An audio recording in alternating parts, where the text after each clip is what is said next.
Pour la structure d'un programme en fraisage CNC, j'ai fait un petit tableau ici qui résume quand même bien les étapes et les sections dans un programme. Si on regarde un programme de fraisage CNC, on a quand même plusieurs lignes de code et on a plusieurs étapes également dans le programme. Alors, si je défile jusqu'en bas, on voit qu'il y a quand même beaucoup de lignes et d'étapes. Mais si on n'est pas trop au fait de comment ça fonctionne, comment c'est structuré un programme, c'est sûr que ça devient difficile de le comprendre. C'est pour ça que j'ai fait un petit tableau ici qui résume les différentes étapes d'un programme. Alors, il va y avoir d'autres vidéos qui vont expliquer en détail chaque étape, mais on a toujours un début de programme qui est comme la page titre d'un livre, par exemple. Ensuite, on a les paramètres initiaux. Ou est-ce que ça, c'est des codes qu'on va mettre pour réinitialiser le contrôleur, comme pour annuler les compensations, annuler les cycles qui avaient déjà peut-être été activés durant le programme. Ça peut être aussi pour déterminer sur quel plan de travail on travaille. Est-ce qu'on travaille à plat, en vertical? Est-ce qu'on est en métrique? Est-ce qu'on est en pouces? Fait que c'est tous des paramètres initiaux qu'on appelle. Ensuite, le bloc N, c'est comme un chapitre d'un livre. Alors, si sur ma pièce, j'ai besoin de faire 10 étapes différentes pour arriver à une pièce finale, ben, je vais avoir 10 blocs N qui vont être des chapitres dans mon programme. Alors, si on veut relancer une certaine étape, ben, c'est facile de savoir lequel relancer. On sait c'est quoi le numéro du N. Ensuite, à chaque fois qu'on démarre une nouvelle section, une nouvelle étape dans le programme, ben, il faut appeler l'outil. Parce que si on veut faire telle étape, j'ai besoin de tel outil. Si j'ai besoin de faire l'autre étape, j'ai besoin d'un autre outil. Alors, il y a un appel d'outil qui se fait.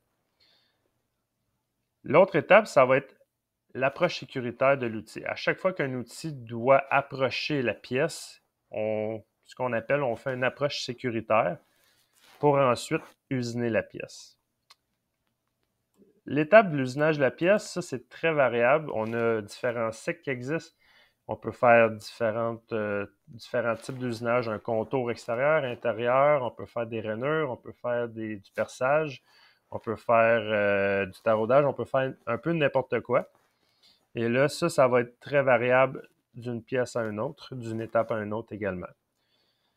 Sinon, quand l'usinage est terminé, on va faire un retour aux conditions initiales. Ça veut dire que, par exemple, on va ramener l'outil en haut, on va arrêter la rotation, on va arrêter le cool-in. Ça, on vient mettre fin à l'étape. Et quand le programme est complètement terminé, ben là, on a une étape avec des codes qui résument que c'est la fin du programme.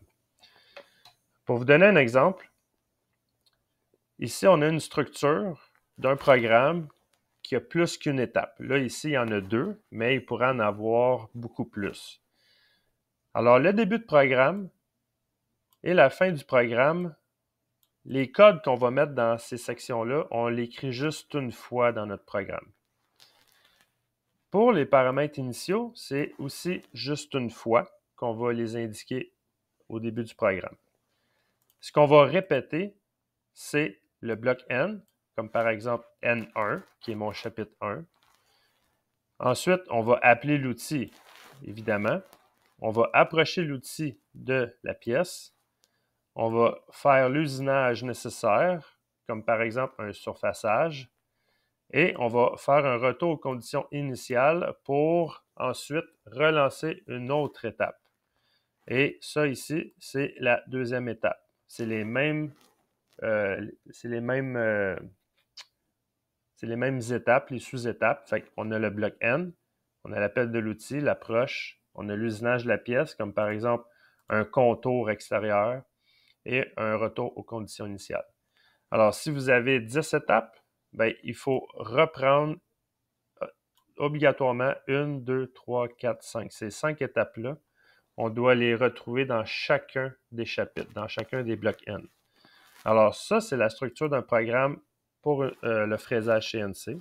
C'est sûr qu'en sachant comment c'est bâti un programme, ben, vous allez mieux comprendre durant la lecture d'un programme que, par exemple, ce n'est pas vous qui avez conçu, ben, vous allez savoir où vous retrouvez dans tout ça.